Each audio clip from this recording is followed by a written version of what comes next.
Right, good evening, everybody. Hopefully you are all joining us for this election special of the Rat Chat. Susie will be joining us shortly, but first of all, I'd like to big welcome to Steve Purse. Hello, hi everyone. It's good to be here, especially at this quite an important time with the election looming. So it's going to be a lot of important business for us, I think. Yes, we've got quite a lot to talk about, and obviously lots of election discussion going on all over the place. I think everybody's fed up with it at the moment. Yep. And the insults that are flying backwards and forwards. But what we'd ask you to do, if you've got a question for us, Susie is with us. Hang on, I will bring Susie in. Yeah. Hey, Susie. You remembered. Hello. 2 minutes late. Hi, Susie. How are you doing? Fine, thank you very much. Bit busy. It's been you wouldn't one be of those busy. Nights. You wouldn't be busy in election time, would you? Well, no. Actually, the election isn't making me too busy. It's just making me worried about what's going to happen with the nuclear guys more than anything else. But other than that, I've been working on the book today, so I'm up to here with photographs and copyright approvals and stuff like that. Paperwork. So we've only just started. We're just introducing Steve. Not that he needs any introduction to our community, but just reminding everybody to put their questions in the chat if they have one for any of us three to answer. Your finger is probably more on the pulse for the election than Steve and I's, but we've had our first question is from an international person. Is Boris Johnson going to be Donald Trump's vice president? Boris Johnson isn't going to do anything that involves hard work the rest of his days. That's a good way to start it off. Boris Johnson, who, love him or hate him, did meet with us. Yeah. And did start the ball rolling for the medal. Just over 2 years ago now. Can't believe it was so long ago. I know. Seems like yesterday. 2 years ago.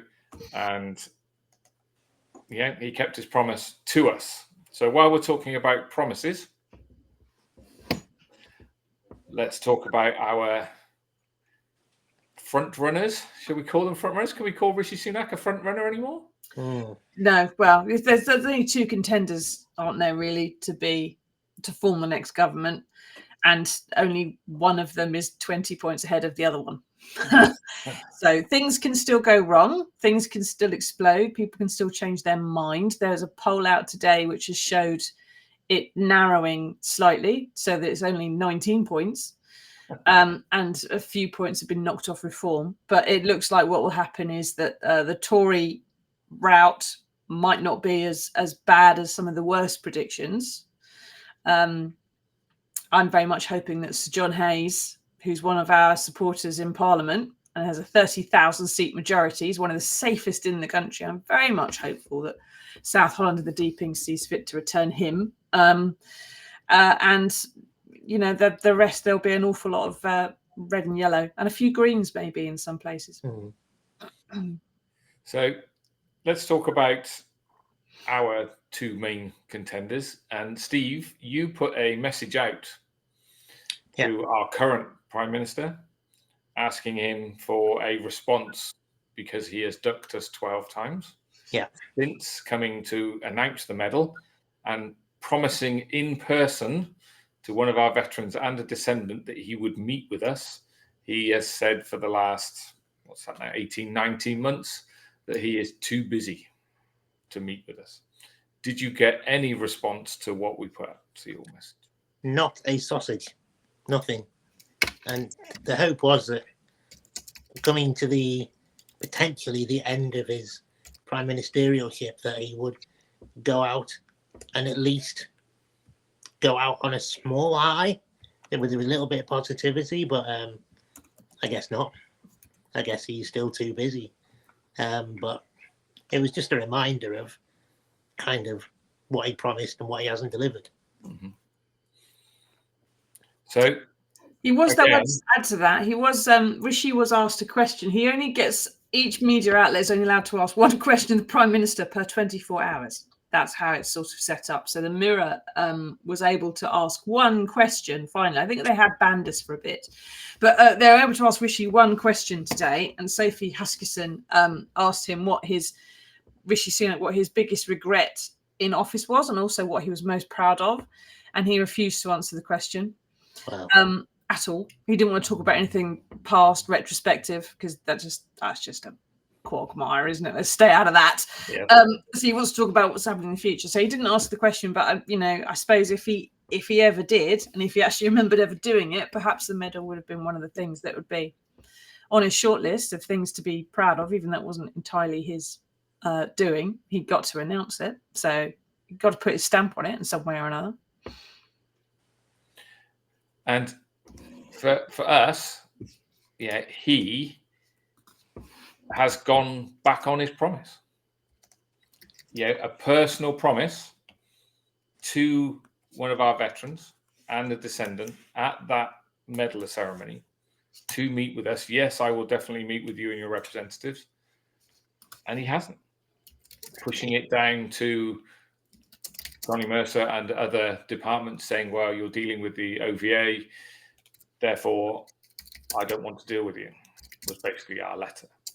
And we need to make sure that what we've been doing in asking the questions, we've not been aggressive, we've not been nasty, we've just been asking him to meet with the veterans as he promised.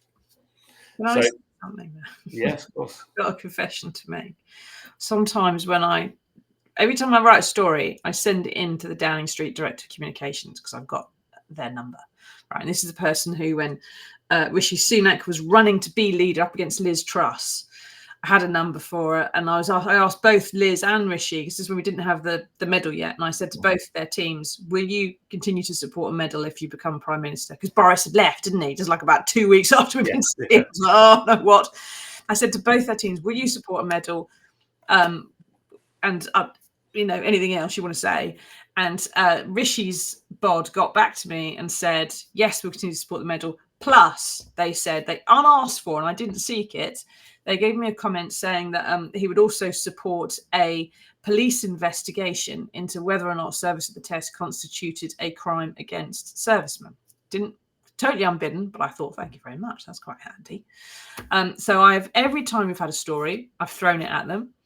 That person has never once responded in the 2 years since that at all. I do get a little red notification, so I know they've been seen. But I think of late, I've got to confess, I have started being a bit snarky when I've sent them in. I sent Steve's video to them and said, if the helicopter's passing by Prestatyn, perhaps you could pop in. Again, no response. But, being nice wasn't getting me anywhere. So I'm afraid I got a bit snippy. Just full disclosure. Well, Susie, that's your job as an investigative journalist, isn't it? Not to be snippy, but exactly. Supposed to try and get something out of them. But, if they don't want to, they don't want to. Yeah, but in terms of a response to Steve from anybody within the Conservative Party, we've had nothing. Absolutely zero in this time period. What's it like 10 days ago, Steve? Now, and we've had nothing. Yeah, it's been out there a while, and I suppose like anything to do with since the medal, the Conservatives have had so much time to respond, and they've had every opportunity. I mean, you would have thought after the medal and Rishi announcing it and then making us promises to meet, that was like the ball was just starting to roll.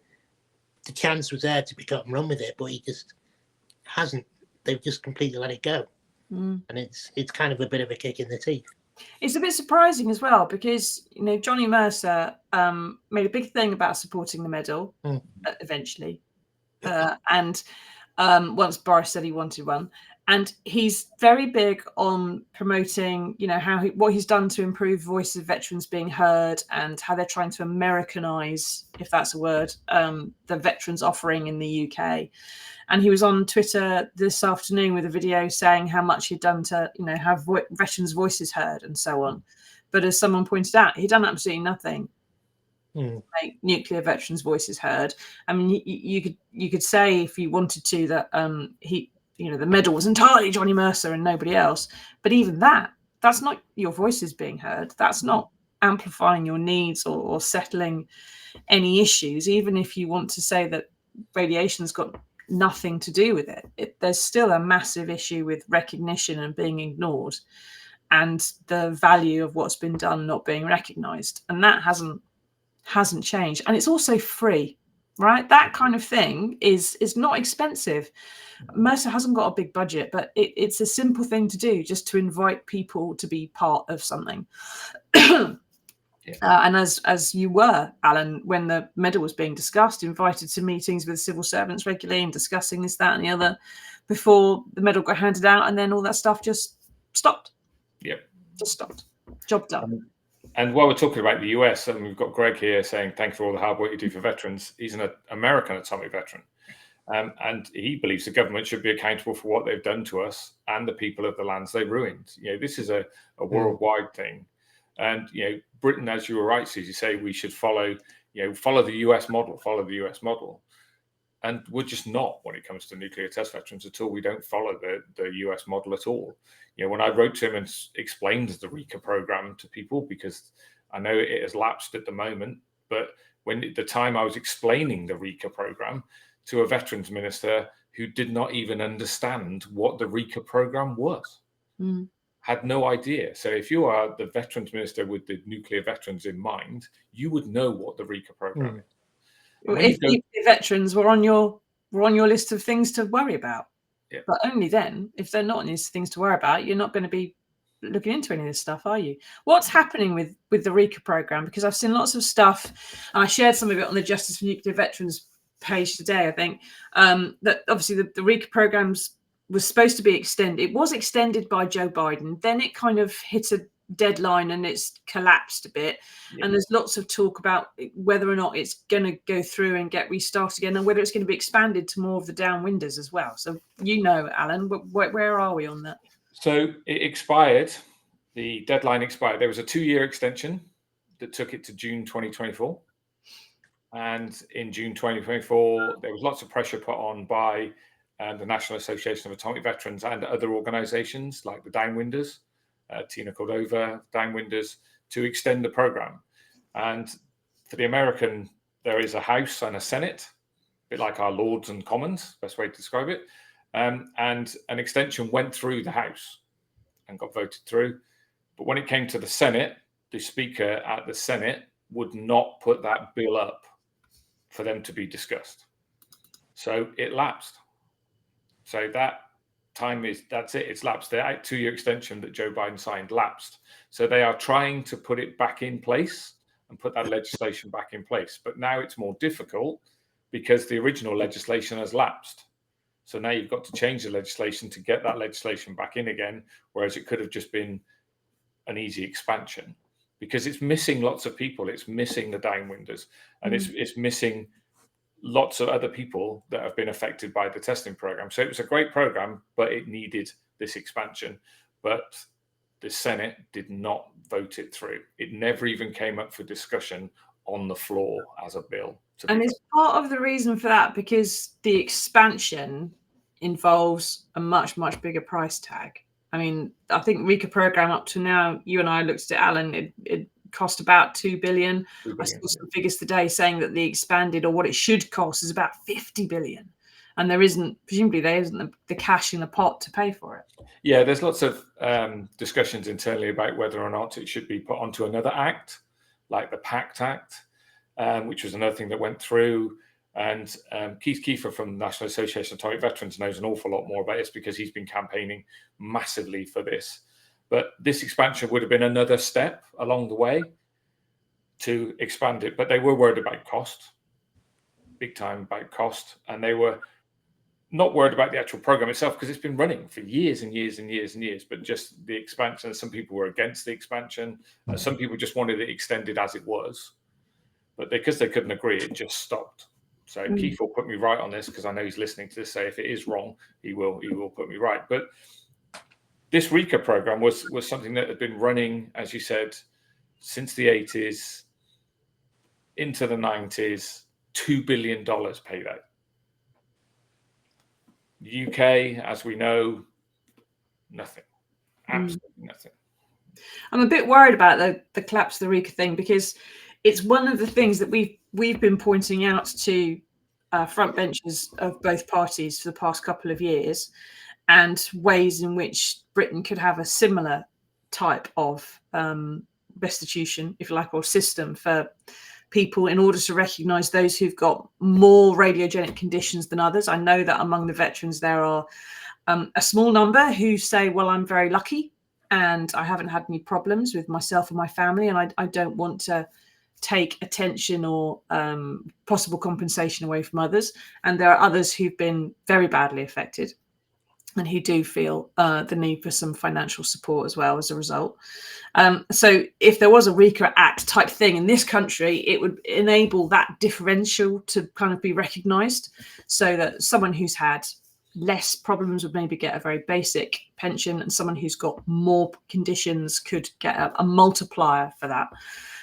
But if the US, which we were using as our model, has now stopped doing it because it's getting expensive, then, you know, in the current climate,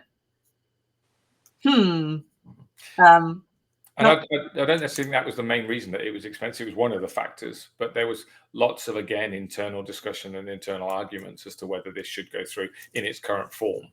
And the problem, as you know, with lots of legislation is that there's always somebody arguing for something else to be put in and another bit to be taken out, chop this in, chop this out, take it out. And as well as it went through the House, very, very easily through the House, it just did not get any airtime at the Senate because the Speaker refused to put the bill up there. And the people that supported it actually said if it would have got the airtime that was needed in the House, in the Senate, sorry, it would have gone through. Because people would have realised. And again, it's this, what we've been talking about, Susie, is getting the story in front of people and actually reading the detail. Not reading a one-page summary that says, don't vote for this because of this, this, and this, but actually making an opinion yourself, which is something that we've struggled with in the past with our politicians, is actually getting in front of them and making them have an opinion on it. Yeah, they tend to just get a briefing, don't they, from their officials, and the officials are looking at the last briefing and they're looking at the previous briefing, they're looking at the government version of events, and they're not questioning any of it as they go. They just repeat it, regurgitate it. If it was like journalism, it would be like me reading the Times or the Daily Mail or the Sun and just typing it all out again. And sometimes that does happen, I'll tell you now, in newspapers. Good surprise, especially late at night.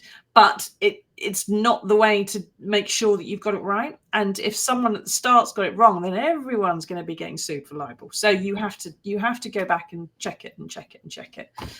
And that's where the campaigners in the US have been very detailed in exactly, this is exactly what's going to happen if this RECA program goes through, because it's going to help people and just expand what we already know. So it's not that it's something brand new. It is, we already know that it affects these people. You've just missed this whole contingent of people off that actually did get affected. And that's the part that some people then just blew up and said, well, no, I'm not going to pay out for those people. Why should I pay out for those people? And then it just gets complicated in the politics. So, Andy says, keep up the good work and pressure on the government. Johnny Mercer looks after Johnny Mercer. And this is, you know, we are finding this within our community now, our veteran community, because of various things that have happened with, you know, Gulf War veterans, and we know the vaccines and other things, and Veterans UK, and the constant, the UK is the best place to be a veteran quote that's come back to haunt him quite a lot. From a veteran standpoint and a descendant standpoint, like myself and Steve, you know, the UK is not the best place to be a veteran definitely not if you're a nuclear veteran. So, Susie, what can the Labour Party, who we'll be honest, we've been working with the Labour Party and Conservative MPs, crossbench. You've worked across all the crossbench, but a lot with the Labour Party. What have they said to us? Oh, gosh. I'm not a member of the Labour Party. I'm not a supporter of the Labour Party. I'm officially a floating voter. I've voted every which way in the past. But when someone's in opposition, they are far more inclined to say, yeah, we'll do that, when the person who's in power doesn't. It's as simple as. I remember once speaking to Liam Fox as Shadow Defence Secretary before 2010, when Gordon Brown was still in power, saying, well, if we get into power, we'll definitely sort that out. They need something doing about it. And then, of course, never did. But what's happened this time is that I think, as everybody knows, the Labour Party have been very, very keen not to say too much about what they're going to do in power. Not necessarily for reasons of secrecy, I don't think, but because they want to set a tone. We are going to be this kind of government. And they don't want to be too specific, because that is to be a hostage to fortune. And because, as we all know, things can be very turbulent, and you cannot do the things that you promised once that you were going to do, because there's a war, or there's a pandemic, or there's something else. It's even worse, there's aliens. So you have to, they've been very much more cautious in what they've said. The section in their manifesto about historic injustices did not include nuclear veterans. It did include Orgreave, Windrush and Grenfell. I hit the roof. There's still teeth in the ceiling. People have to come and pick out now and again. And I spoke directly to a few people in the Labour Party who said, yes, we tried to get it in there, the phrase nuclear veterans, in that section of the manifesto, best place for it. But there was a sort of a sweep through their manifesto fairly late on, just to remove anything that looked like it might even possibly be a spending pledge. Not because they didn't want to do it, but because the Tories would weaponise it against them. As soon as the manifesto drops, they would say, well, this is going to cost X billion, that's going to cost Y billion, that's another Z billion. And then it becomes just something else, that they can use to hit each other with.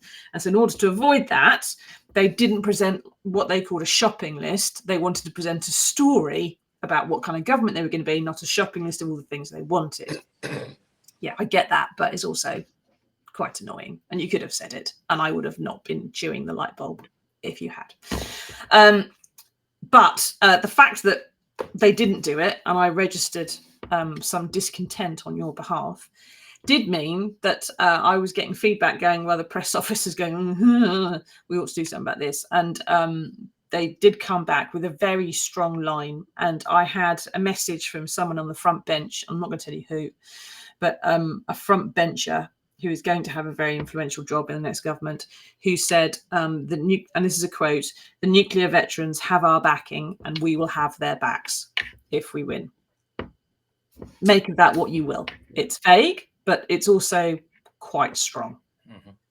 Mm-hmm. Since then, as well, with Steve's video and other contacts that I've had with them, they have promised to keep on meeting with us in the early stages of new government. What we're trying to do now is, firstly, we just have to just wait until Friday morning. Can't do anything, right? You can't book anything in someone's diary for Monday week, because they're going to go, we don't know if we're going to be in government yet. We don't know if we're going to be in government yet. Added to which, when they do get into government, the diaries are organised by civil servants who are not part of the election process. Okay, so all the special advisors who are working with the MPs and the front benchers now are operating on their Labour Party email addresses, right? Not their, whatever it might be, Shadow Defence Parliament email addresses, because their parliamentary email addresses are all like, that's only for parliamentary business. We haven't got a parliament at the moment. Everything is done through the party. If they come into power, then they'll start using the other email addresses again. Suddenly Parliament's working again. Suddenly the government's working up again. And the civil servants who officially organise ministers' diaries and stuff can start getting requests and information fed in and start organising things. But they will also have been laying stuff in those diaries for the past few weeks that the last defence guy or prime minister or health secretary or anything else has not been doing, because he's been out campaigning. So, those civil servants have got a whole bunch of stuff they've got to try and funnel through the new ministers when they come in. You know, sit down. This is where we keep the pens. That's where the paper clips go. Here's the nuclear weapons. And lots of, you know, this is all the terrible stuff you don't want to have to think about. You didn't know before you got into power. Here you go. So they've got a lot to do. What we're trying to do is to get in and have that first meeting as soon as possible, basically. I don't think we're going to be doing it on July the 5th or even July the 8th. But as soon as we know which way the government's going, i.e. what kind of government we're going to get, there will be messages going into the right people saying, when are we going to get some people in there? When am I going to bring the veterans to town and we get to see you and talk about this stuff? Because it's important. One of the first things I want to talk about is the criteria for the medal. So although some of the other stuff we talk about, you know, the blood test, the legal case, the compensation, all the rest of it, that's very important. There were a lot of people left out of that medal. Yes. To start with. I spoke the other day to the son of someone who was in his 90s, who was at a test, an American test back in the 1950s. And because he wasn't at a British test, doesn't qualify for the medal. Now, he was super excited when he heard about the medal. His son said, well, kind of really made him come alive, and he was chatting away about it all and all the rest of it. And he was really touched that he thought he could get recognised for this very dangerous service because he flew through mushroom clouds.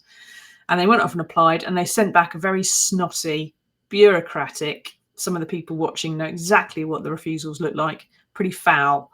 No, you don't qualify. Get knotted. And he was devastated and really unhappy.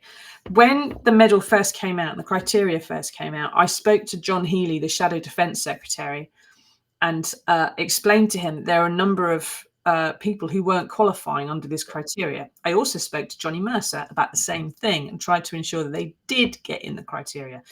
The problem, I was told, was somewhere within the Ministry of Defence. It was not because Mercer or Sunak didn't want to do it. Somewhere in the MOD, they just went, look, you've got your medal. You're not getting any extra. We're going to limit it as much as possible. That's that. Go away.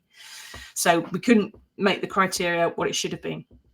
So there was 543 Squadron who flew through mushroom clouds of the French and Chinese test in the Pacific in the 1970s. There's 1323 Flight, which flew through Castle Bravo in 1954, the really big American test, which irradiated an awful lot of the Pacific by accident. They're the two that I know of at the moment. If anyone, I think, Alan, you had some, didn't you, that were involved with crews that got lost and that at Goose Bay and one or two others. If anybody knows of any else who's been told they don't qualify for the medal, then get into the comments and let us know, because we want to get that criteria widened. When I spoke to John Healey about it at the time, he said, and it went on record as a comment saying, if Labour come to power, we will look again at that criteria and we will ensure that everyone who has served Britain at a nuclear weapons test is going to get in that medal. I can't remember the exact quote now, but he said we would sort that criteria out for you. So it's one of the first things I want him to do. Yeah, we had the crash that people don't necessarily know about of when they were flying out to the American test to fly through the cloud, and we actually lost 2 aircraft at Eniwetok. One crash landed on the beach and is forever sunk at Eniwetok. If you want to go and dive out there to go see it, that crew survived, but the other crew were lost and never found. So there are family members of a crew that was sent to, an RAF crew that was sent to an American test that are not being recognised for their service, and they died in that service, which I think is just, and no matter how much I fought at the OVA meetings for that criteria for those people, because they were sent by the UK government to a nuclear test, they wouldn't have it. They wouldn't expand it at all. Was that 1954? That was Castle Bravo as well. Castle Bravo. Yeah. It was Canberra. Yeah. I think when there was a couple of planes that went out across I just wrote about this in my book, and I happened to be reading that section today, so I've freshly in my head. But there were a couple of planes that were sent out to take part in this 1954 test in a hurry at the last minute, because America and Britain weren't talking at this point. It was a couple of, very shortly after Klaus Fuchs had been busted and thrown out of the atomic program. It was about 6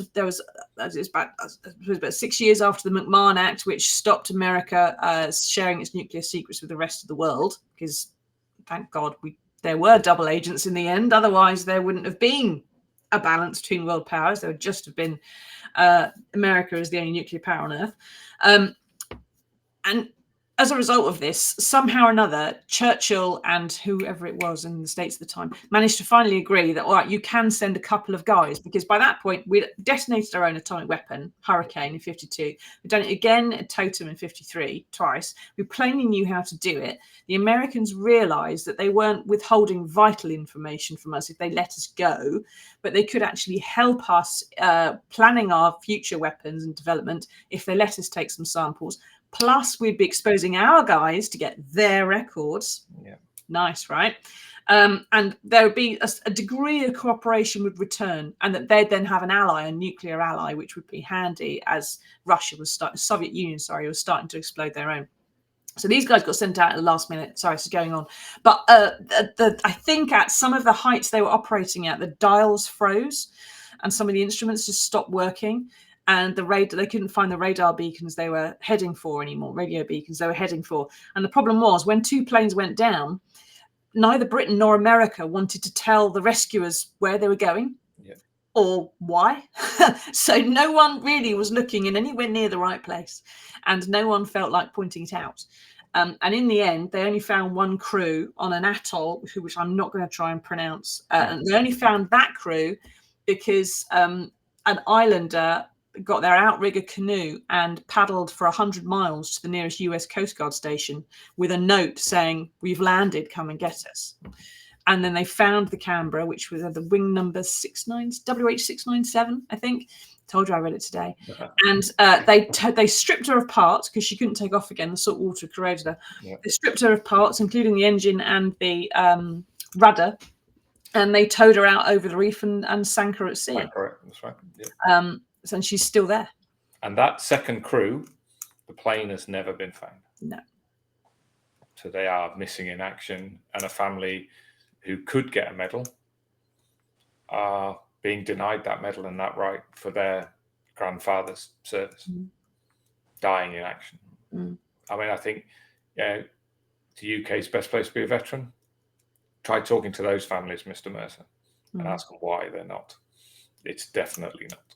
So, Steve, can I ask you a question, Steve, about what Susie's just said about the Labour Party and working quite hard? You've been to the fringe events with us and met various people. How do you feel about that comment? Hopeful, very hopeful. I mean, I remember meeting Sir Keir Starmer, and I think for the first time I've seen a glimmer of hope was when he said at the end of it, "Your campaign is our campaign," or something similar. That's what he said. Yeah, and then he also pulled me to one side afterwards and said, "I've got a son myself. I get where you're coming from. I really get it. We'll help." And that's when I thought, this is different. Could you not have told me that? A bit. I thought I had told you. Anyway, that is what he said. Yeah. And that's when I thought, wow, this is really different. And sort of from then on, it's gone in a similar vein that they've always kind of said positive things, and that's not what we've heard from anybody else before. So all we can do is hope that they will keep this positivity going and act upon what they've said. I agree that I suppose after the election, there is a danger we'll get kicked into the long grass because of, Ukraine and the climate stuff and the cost of living crisis. But we've got to keep our profile high. And as you were saying, Susie, we've got to get into that, get in to meet them soon, so that we are not forgotten. Yeah. Yeah, we've got to stay on top of their agenda. And as soon as they enter power, the agenda is going to get very, very crammed full of other stuff. But we do have the documentary in November. Yes. I have recently signed, I'm going to see on Thursday, actually, with a team of people who want to make a scripted drama, like Mr. Bates in the Post Office. So hopefully, well, we know that the documentary will come off, hopefully the drama too, and that will, in theory, keep us up the agenda in a way that we couldn't otherwise do without that sort of attention. But I would just say, yes, they've said some amazing stuff. And in the past 2 years, I think, I've been doing this 16 years. I know there'll be people watching this who have lived it far, far longer than that. But in the 16 years that I've reported on this, I have never heard politicians of both parties saying as much as strongly as they have. All right. When Boris saw us, number one, that's never happened before. He actually sat and listened as well, which I don't think Boris has ever done to anybody ever. And we surprised him, which I think usually only happens when someone brings out a baby scan. And when he left office, he wrote a letter. It was one of his last acts in the job, really. On the last sheet of notepaper, he scribbled it out on before he left. It was published on the day that he departed and Liz Truss took over. And it was, Boris Johnson's a writer like me, and he's built his whole career on just saying stuff. So I don't think he necessarily felt it. But there was a 2 pages letter that he wrote, which was the strongest I have ever heard anybody, any politician, and certainly any prime minister ever say about the nuclear veterans. He said that millions of people worldwide had sheltered beneath the shields which the veterans had created. He put it all in some great context. And he's a wordsmith, but he did do it brilliantly. And I've never heard anyone in any party saying as much.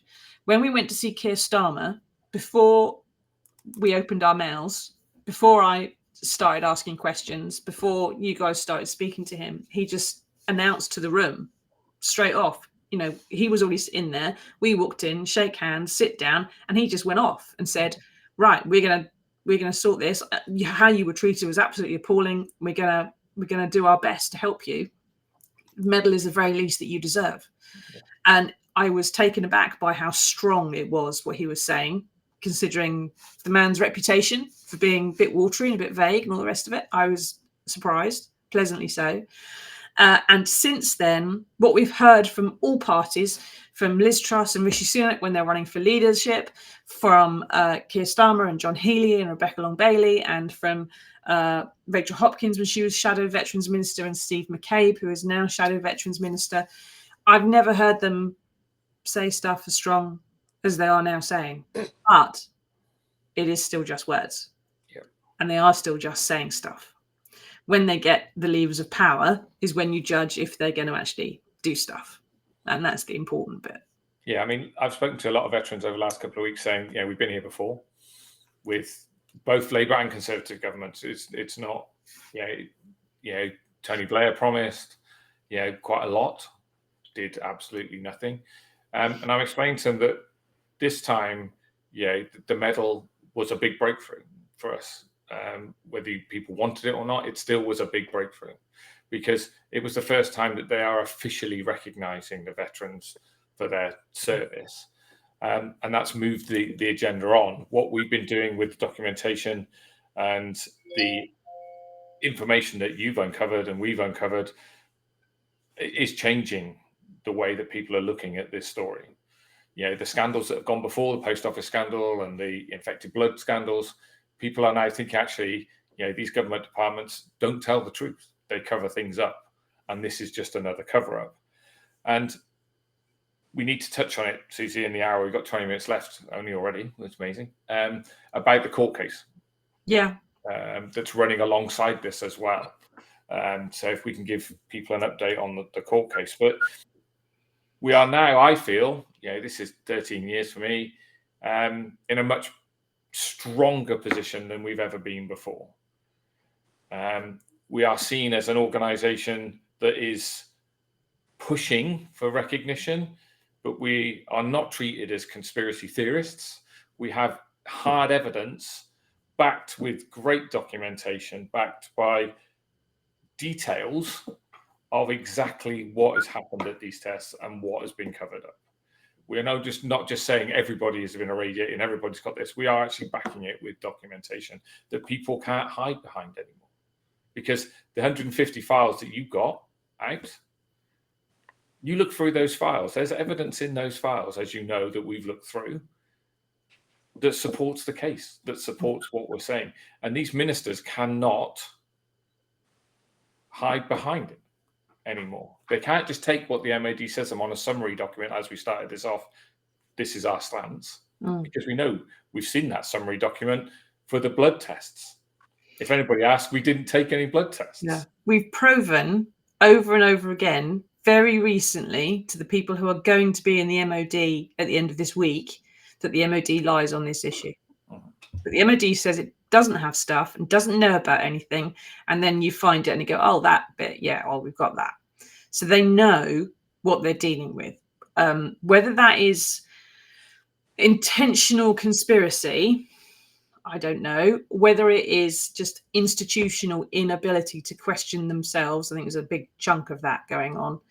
But they know what they're dealing with. And they know that they can't just listen to the official denial, because Boniface and the Mirror and Lab Rats and the rest of them are going to badger and badger and badger, and they know they can't get away with it.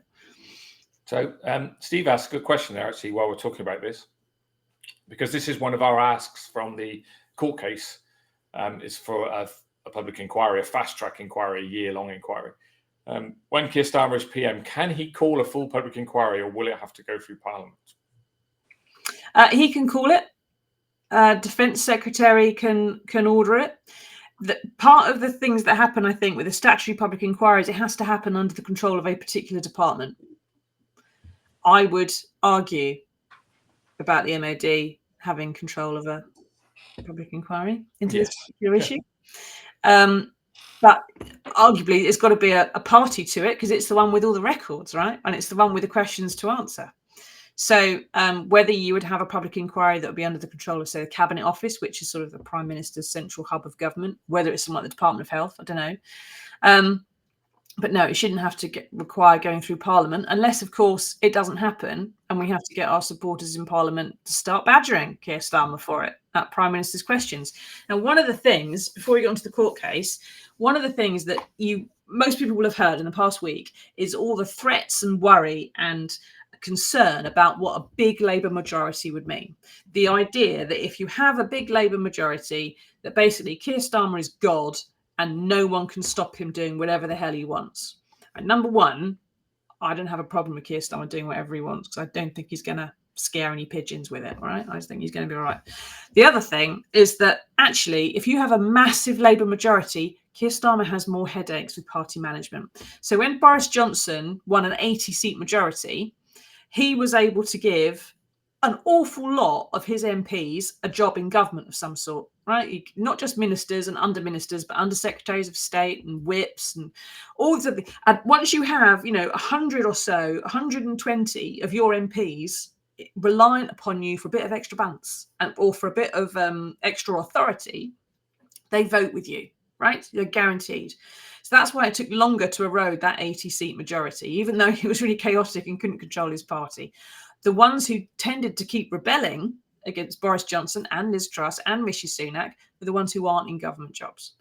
When Keir Starmer, if he forms a government, he's only got 100 or 120 jobs he can give to people. He's got 400 MPs. He's got 250, 300 people who are on at him, right? If he's got MPs who've got a different opinion to him on Gaza, if he's got MPs who have got a different opinion to him about whether he should talk to Donald Trump, if he's got MPs who know damn well that whatever legislation he's proposing is going to go through Parliament, whether they rebel or not, then they'll rebel because they want to make a point, because they want to show their voters that they're independent. He's got more headaches with a big majority than he would do if he had a majority of only like 5 people, all right? So that big majority can cause him a lot of problems. can also be exploited by people who want to provoke him because he's not doing something that is, that people want. So campaigners, lobby groups, everything else can go in there and start badgering. There will be cliques, there will be sects within that Labour Party, especially if it's a big one, which can not necessarily be all that united. But the bigger the majority is, the more likely it is there'll be some kind of, it's like a jelly, right? It just wobbles more the bigger it gets. There's a perfect size. You want a majority of about 50 or 80 or maybe 100. No more than that, it starts getting a bit chaotic. No less than that, it starts getting a bit tight. So if he has a big majority, he's probably got problems of some sort. But as to the legal case in the last 10 minutes, so as most people probably know, the lawsuit is focused on medical records which are incomplete and are not being provided to veterans or the next of kin who have a lawful right to do so, to have it. We have got orders for members of the Army, Navy and Air Force and civilians and people from the Ministry of Supply and the AWRE scientists, all to have regular blood, urine checks and chest x-rays before, during the testing period and after they would leave. And that is in order to provide, as it says in the documents, medico-legal coverage that that the people who are going out there are in full health to start with. And also that if they have a decline in their health during the period of the test, that they can get pulled out, and that you might, you can also prove they don't have a decline, that therefore you can show that radiation had no effect on them. And if they later sue you for cancer of the whatever, then it's got nothing to do with this, right? So that's why they did it. And the MOD has always said it never had any records. And then I found the records and it said, oh, those records. Well, yes, but they never took place. And then we've proved they took place. And they said, oh, yes, no, those blood tests. All right, we have got some. We haven't got any data. Then we found the blood test data and they've said, well, all right, there is some in there, yes, but it's all anonymous and you can't prove whose it is. And then they've given us some of the records and they've just covered the names up. So the latest is that the MOD and our lawyers have been toing and froing. And the MOD, as you can expect, has played it long and has just not answered the question. And so they have to have like 3 letters from our lawyers, from your lawyers rather, to get one response back from the MOD, which asks for an extension, and then another one, and then, well, doesn't answer the question, does something else, and the letter responds. The last one, which was an exchange, the lawyers got increasingly tetchy and just said, look, answer the damn question. Where are these blood tests? And the last response back from the MOD was actually more thorough and more thoughtful than the first one. They did actually answer the question a bit. The MOD is claiming that all records were disclosed during previous court cases. So the European Court of Human Rights, which Ken McGinley took them to in 1993, the High Court in 2007 with Rosenblatt, which went to the Court of Appeal, and then the Supreme Court in 2013, and also the Hogan Lovells mass war pension claim 2014. They are saying that everyone was able to look through all their records at the time. All the lawyers had complete access to its database at the Atomic Weapons Establishment, which is called Merlin, and they could have looked for anything if they wanted, which is a lie. And it's a lie because I was in the courtroom at the time and I can remember this happening. And I've spoken to the lawyers who ran those cases who have confirmed that they know this also happened, which is the only way those lawyers were able to search the Merlin database was if they put in a keyword request. So you're a lawyer for Steve Purse and you're wanting to sue the MOD, and you ask the MOD what it's got on Steve's Purse dad, and they say, well, give us his name, and you give them, so it's David Purse, and they do a keyword search for David Purse, and they bring you back what they find. That is not the same as having total access to Merlin to see all the stuff that might have gone on around the operations that David Purse was at, or what was going on at Maralinga, or what the orders were for blood tests at Maralinga. Maybe don't mention David Purse's name, but the orders were definitely given. So then, therefore, does David Purse have blood tests? Does he not have blood tests? Have he lost the blood tests? Where are the blood tests? No one has ever had access to this stuff before. Nobody, right? No matter what the MOD says. So there's this row going on. And what the lawyers are doing at the moment is they're preparing a very detailed letter of where they've got to go to the front bench, the new defence team, whenever it takes office, at whatever time, whoever it is, and to say, can you please sort your lawyers out? Because this is BS. And they're also sending that to the government legal department. It should be going out at some point this week. If you're listening, boys, it's coming your way by Friday, July the 5th. So they're really sort of pinning a lot of hopes on the change of government, I would say, and hoping that that changes the tone of what we've got. So what happened previously, Blair didn't make any really strong promises in opposition. Labour MPs did generally. Neil Kinnock certainly did, of course, he never got in. John Smith didn't particularly, but under his leadership, Blair was among the MPs who voted in 1990 for an amendment to a social security bill, which would have guaranteed war pensions for nuclear veterans. And through the lobbies on that night, Tony Blair walked through and voted for it. Gordon Brown, George Robertson, who later became the new Labour Defence Secretary, a whole bunch of other people who ended up in Tony Blair's first cabinet. All right, they all voted for that amendment. In 1990, that was the only guarantee, the offer of supporting the veterans. In 1997, when he took office, Blair then wrote to Sheila Gray, the secretary of the BNTVA at the time, and said, well, now I'm in office, I'm now fully aware of all the facts, and I don't think you've got a case to answer. Yeah. And that was that kind of thing. The Mirror let it slide. I took over at the Mirror didn't let it slide. That's wrong. They did still campaign about it and write about it. Stotty, as editor of the Mirror and columnist, and Alan Rimmer as reporter at the Sunday Mirror, did still go on about it over the 2000s, but it just didn't have any, didn't get a foothold, I should say. And so by the time I was arrived at the Sunday Mirror in 2002, it was sort of quietened down a bit. They did a big anniversary piece in 2002, and there was the occasional kind of, there's a new thing that's happened, but it wasn't done big and with commitment. And 2006, when I took over, the Mirror was just sort of doing the occasional story on it and not really banging any drums, put it that way. And it was like that for quite a long period actually after that. And it was only really, I think, when the court case took up again, 2007, 2009, and then High Court, Supreme Court, and that 2012, you can start getting bigger shows. And then once we've actually managed to start getting this evidence about blood testing and find out more evidence about that, we've got a lot more impetus in the paper. So I've gone off the topic now. What was the question? Well, the question was just to give us an update on the court case. So we've actually done that. Update them on time. It is an update for people that aren't necessarily, actually involved in the court case, want to know the information. So we've got potentially a new Labour government on Friday. The polls state they're anything from 15 to 20 points ahead. We've got potentially a whole new front bench. I've got their phone numbers too. Right? I've never had the phone numbers of people on the front bench before. Only Liam Fox, he was useless. So who have supported, have claimed, and we've met with and we've spoken to. As you say, we've also got the Metro mayors. Yes. Yep. So people in the south tend to not really notice these guys. People in the north more so. But Andy Burnham, Steve Rotherham, Tracy Brabin in Leeds. I can't remember who the other one is in the Midlands now. It's a new one, isn't it? It's Labour just beaten the Tory. They control a vast swathe of the countryside, if you like. They have massive clout in the Labour Party because they basically can call voters in.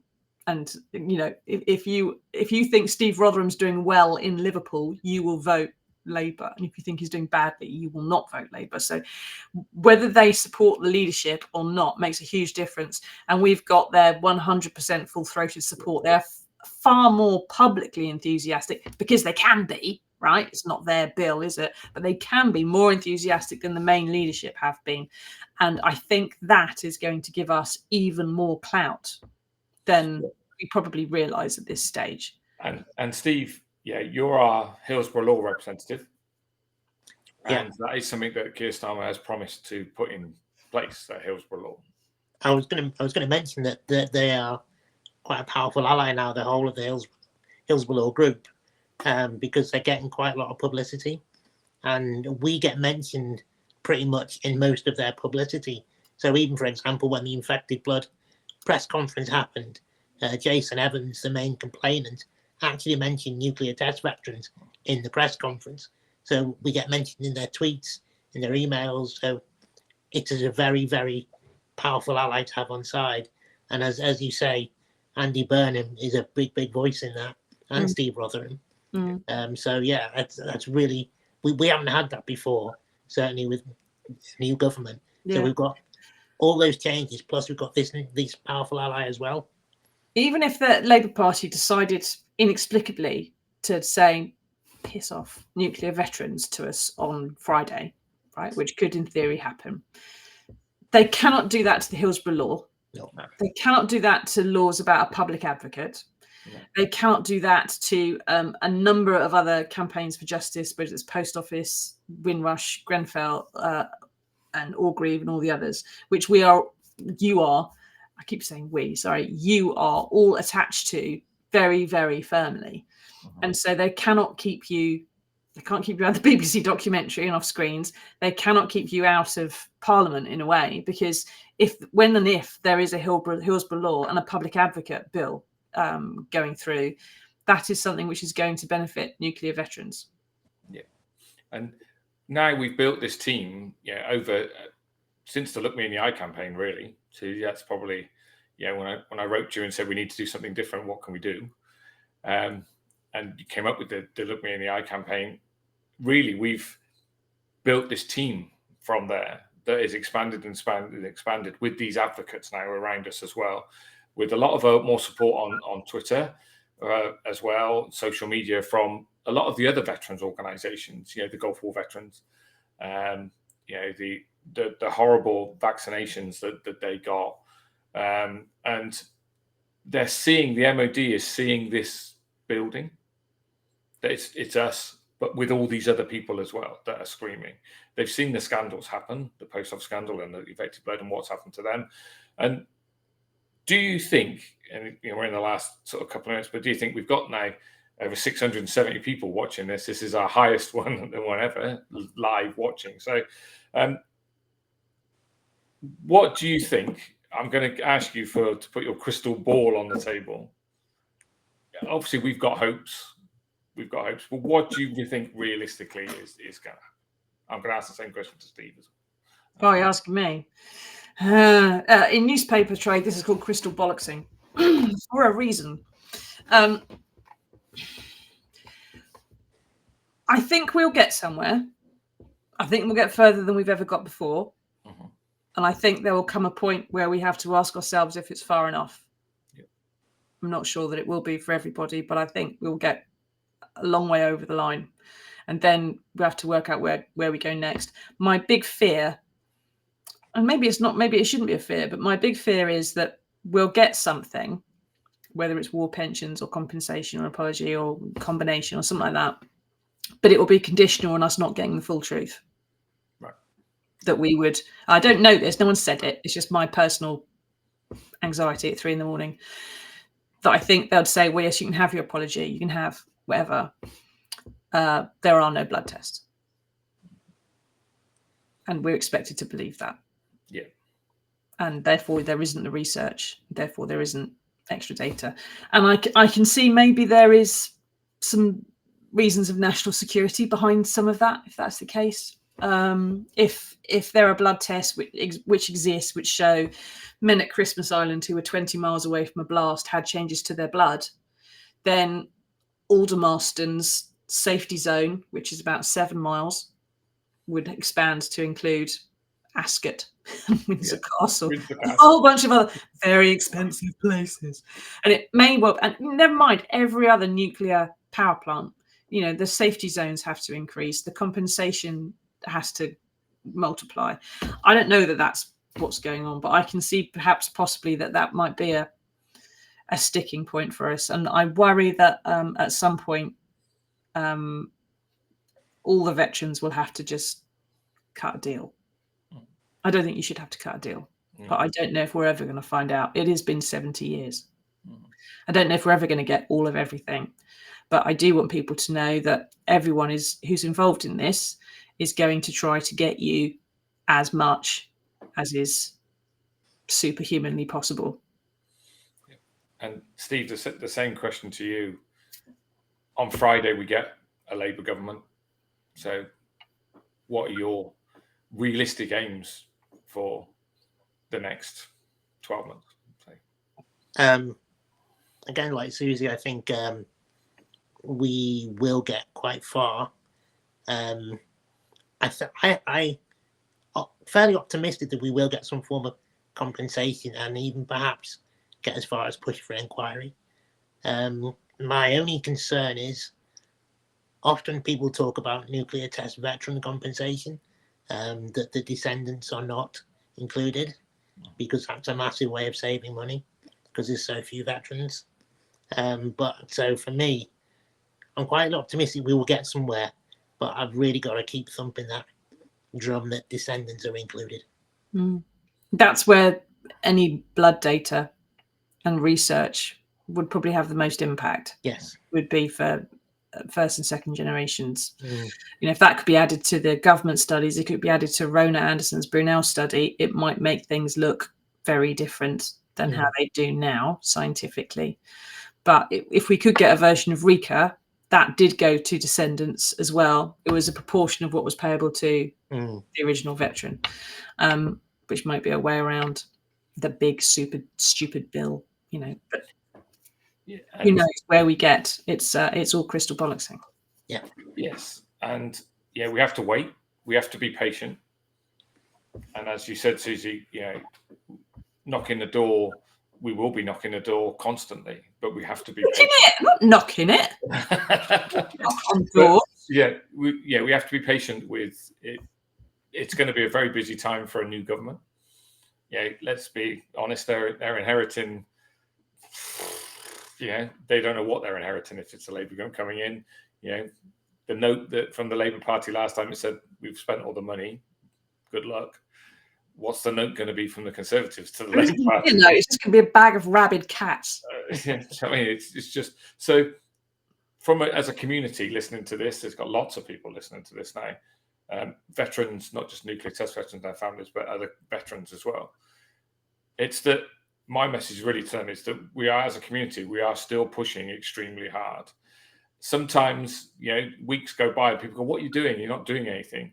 There is an awful lot going on, from the court case to, MPs, talking to them, veterans, lots of other things that we're doing. We've got the All Test reunion coming up. And, the pressure that we're putting on sometimes is hidden from the... we don't publicise everything. It's being filmed right now. So that's all underway. Steve's just been filmed by the documentary person. I've spent 2 days with the documentary filmmaker this week. Just gone last week, Friday and Saturday. And we've got veterans that spent 3 days with the documentary filmmaker. So there's things that are going on all of the time that we don't necessarily publicize for obvious reasons. And really, my message to the community is stay with us. We are building and building and building with lots more advocates now. And that with a new government, with the connections that we now have, thanks to mainly to you, Susie, that we can push really, really hard this time with the Andy Burnhams and the others who will shout loudly on our behalf if things don't move. I think the community, from what I've seen, obviously many times over the years, there's been lots of organisations, there's been lots of splits and arguments and upset. The community is the most unified I've ever seen it. And the political support is the strongest I've ever seen it. And the evidence is the strongest I've ever seen it. So that it has gone wrong before with changes of government, but no one has ever been in this position before. No one's ever been this solid. We've got an awful lot of momentum, and we all just need to keep our shoulder to the wheel and get it over the line. So I want to thank, obviously, Steve and Susie for joining us. We've had our hour now, actually an hour and 4 minutes, and the nearly 700 people that have been watching this live, which is great for the community, and the thousands more that will watch it not live. Steve, I'm going to put you on the spot now. Okay. I'm sorry to do this, Steve, but you're a descendant. Yes. Lots of people have listened to me. Lots of people have listened to the videos that I make and all these sorts of things. But you're a descendant who's lived this with physical problems. Your son now has problems. Yeah. You live this every day. Okay? Yeah. What's your message to the community? And then we can sign off. The message is, as you said, or similar, it's stick with us. I mean, it's so important that we remain unified and focused on what we're doing to get this over the line. And we're not just doing it for the descendants that are here now. We're doing it for our kids as well, because I'm determined to make things better and give my son a better life and better medical support than I've had. And that will come, I'm sure, but we've got to keep the pressure up. And I think it will definitely be helped if we can get this crowdfunding over the line, because we actually need more money in the pot to keep the court case going. And it's the court case that is going to give us such power. It really is. It's going to get us where we want, hopefully. So it's about let's have another go at the crowdfunding, because we've done well so far, but we need more. And it's about doing anything we can to get even just a few quid in there. A cake sale at school, jumble sale in the local church, fun run, anything. Just have a think. There must be something. So the crowdfunder's at 62,678 at the moment, which I have to tell you, everybody, has been spent. So we need more. And from me, Steve, I wanted to personally thank your wife, Gina, for what she did to raise the money. Yeah. The amount of money that you raised and put straight to that crowdfunder was incredible. Running up and down mountains. I know she's, just like necessarily being on camera to talk about it, but what she did was incredible, and you supporting her as well. Yeah, I can't run up the stairs. Yeah. I've got an air conditioner. I can't even go anywhere. So you've made a difference. If anybody can help us, the link is going at the bottom of this screen here. Anything that can help us, because there was a great quote in the post office scandal in Mr. Bates, where he said, "What can we do?" He said, "We are just normal, skint little people. They are the establishment with an unlimited pot of money." Well, this crowdjustice.com/case/nuclear veterans case, if you can give something to that will make a difference to help us to keep the pressure on.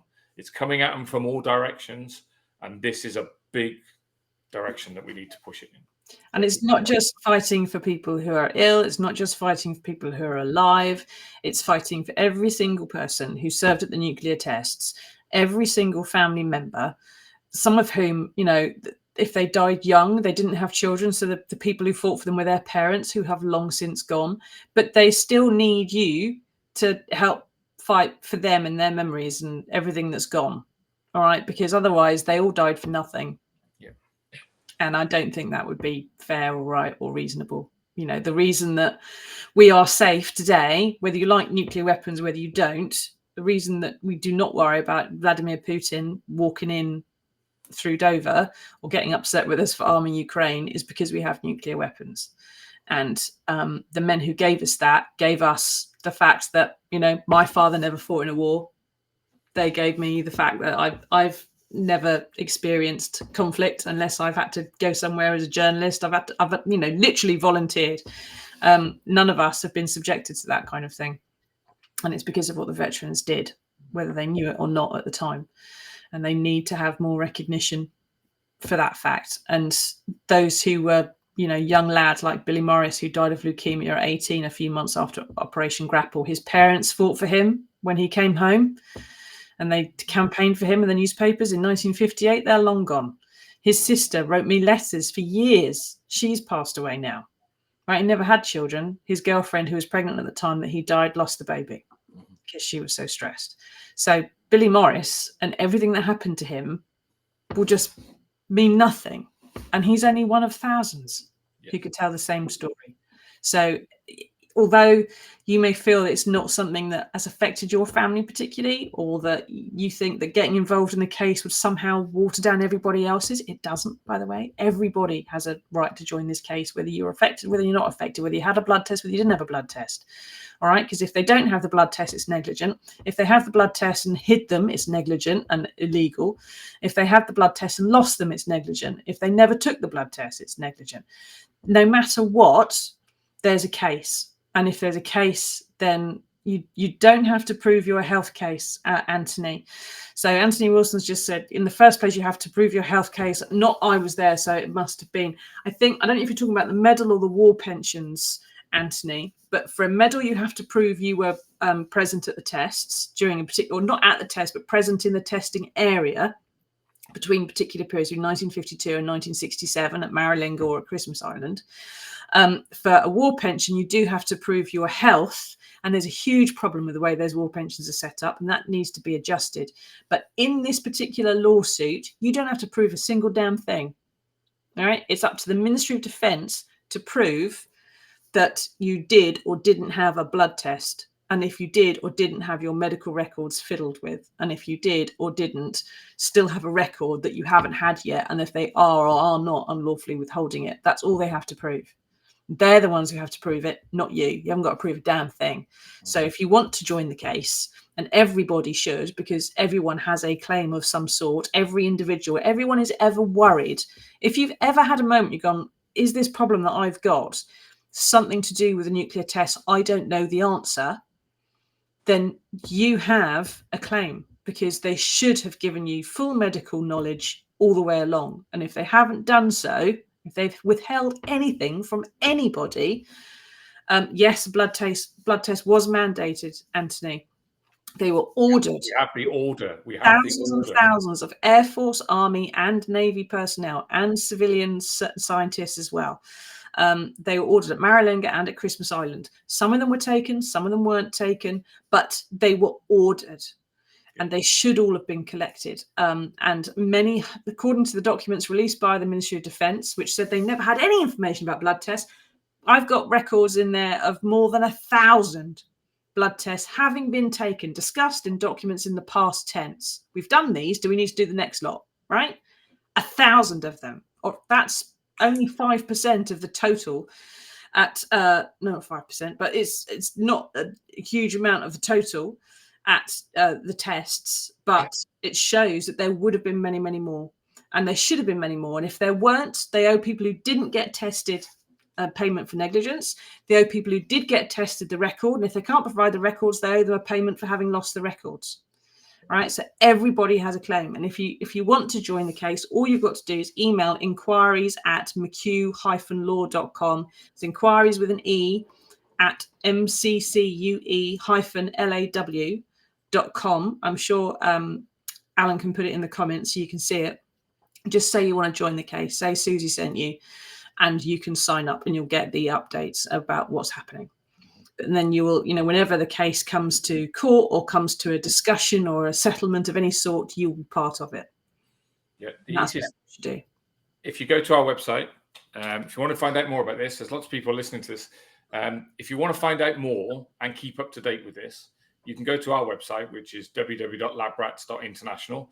You can join us for free. We have free membership now for nuclear test veterans and their families.